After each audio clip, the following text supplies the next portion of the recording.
What's up, friends? Today I want to take you through and show you exactly how to make an avocado rose.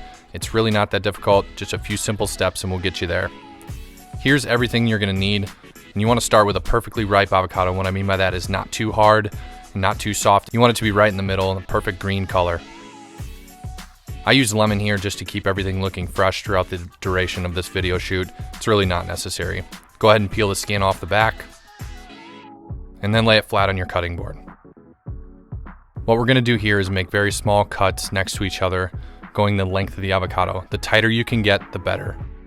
And then from here, you're going to straighten everything into a straight line lengthwise. The longer you can get it, the better. And the tighter you can get your cuts, the better also. So just start with one end and rotate it in towards your avocado line, and then continue wrapping. It'll get easier as you go down, but then just keep twisting and rotating until you're at the very end, and then tuck the end underneath in the bottom. Done. Now grab some sourdough, boom, toasted. I wish it was really that easy. Get rid of the pit. We're gonna do the same thing with the other half. Give it a nice little lemon massage, and then go ahead and make your cuts.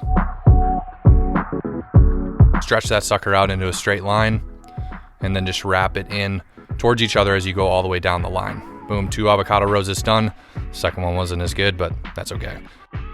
Now we're gonna make our toast. I like cream cheese on sourdough. That's just my go-to. Put a little bit of basil pesto on there for some flavor and sharpness. Top that off with some red onions, and then you're gonna throw your roses on there.